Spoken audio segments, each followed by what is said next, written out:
Hi there and welcome back. This is video 17 of the SHRM HR Terms and Definitions series. By the end of this video, you will know what is Minority Business Enterprise, Non-Compete Agreement, Non-Disclosure Agreement, and Pay Compression. We will also discuss and break down one situational-based question at the end of the video based on one of the topics covered in this video. So let's begin with Minority Business Enterprise, also known as MBE. MBE is a term used in the United States referring to a company that's at least 51% owned, managed, and operated by at least one of the following groups: African Americans, Hispanic Americans, Asian Americans, these include West Asian and East Asian Americans, and Native Americans. Furthermore, they must operate and control the daily operations of the business, and they must oversee the management of the company. Now, when owners and general contractors are performing outreach efforts targeting MBEs to hire for their construction projects, having this certification can put you and your business one step closer to finding the right opportunity. Many federal agencies are required to give a certain number of contracts to certain minority-owned businesses. Certification means you can compete for these contracts and connect with advisors who can help you navigate the process.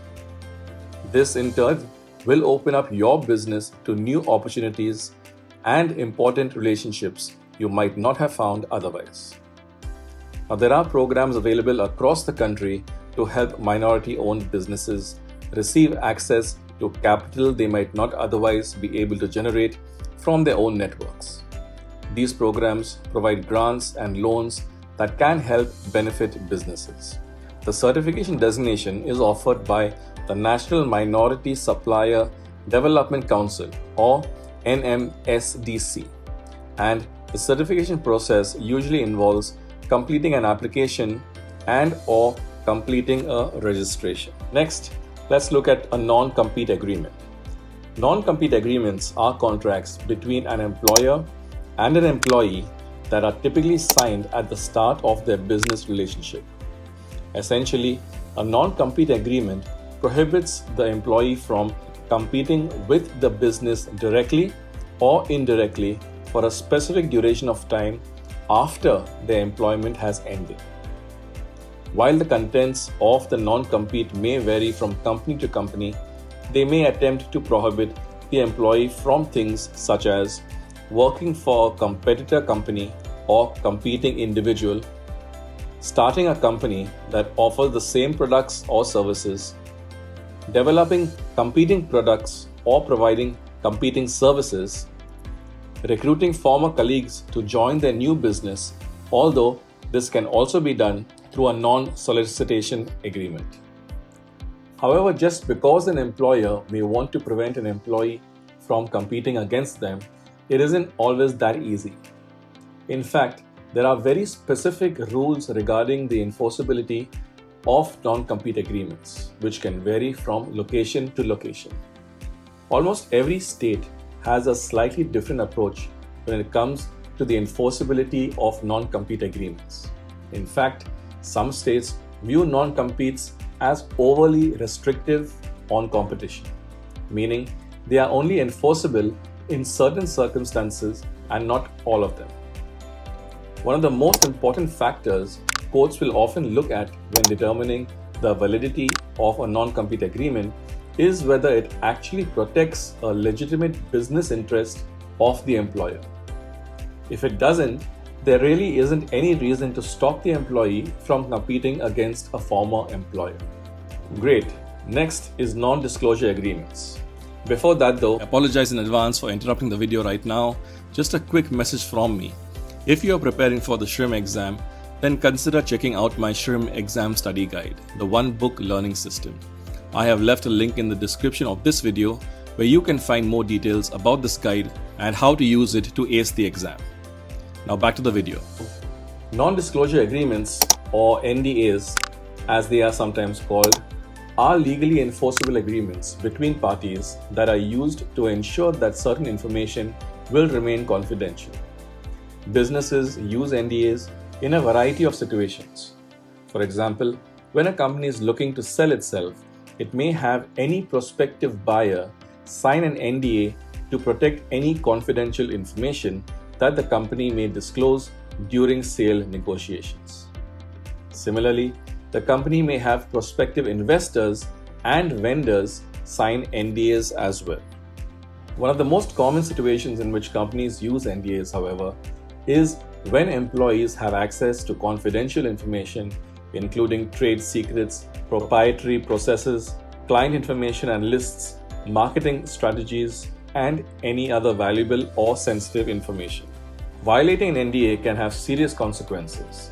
NDAs are legally binding contracts. If an employee has violated an NDA, then the company may take legal action. An employer might file a lawsuit for financial damages for all losses related to the breach of the confidentiality obligations. Think Apple and the release of every version of the iPhone. I'm just guessing here, but maybe Apple has one of the most stringent and strict NDA agreements for their employees. Next, pay compression. Pay compression occurs when there's little difference in pay between employees regardless of differences in their respective knowledge, skills, experience, or abilities.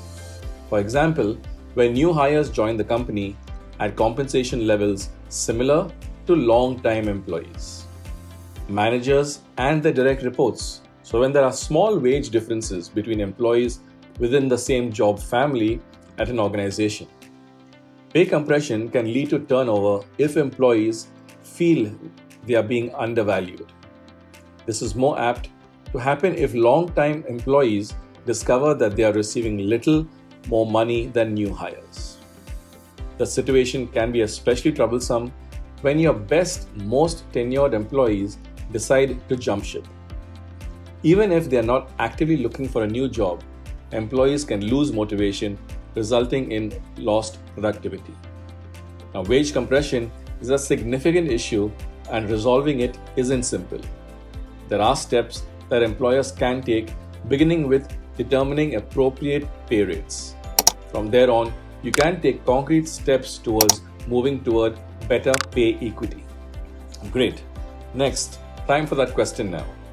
Simon is a successful realtor and learned his trade working with McKinsey & Company realtors. He has now decided to venture out on his own and begin his own realty business. Over the years, Simon has built strong and healthy work relationships with clients through his previous company. His clients learn that he is starting his own company and would like to move their business over to his realty firm.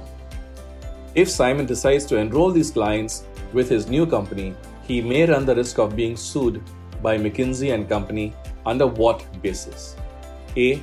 Non-disclosure agreement. B. Unethical practice. C. Non-compete agreement. Or D. MBE violation. So let me pause here and give you a second before I reveal the answer. You can pause the video here if you need more time. So the correct answer is C. Non-compete agreement. Next, if you're preparing for the SHRM exam, then make sure you download your free practice test from my website linked below. If you found value in this video, then like, comment, share and subscribe. I post HR and leadership related videos every week. I will see you in the next video.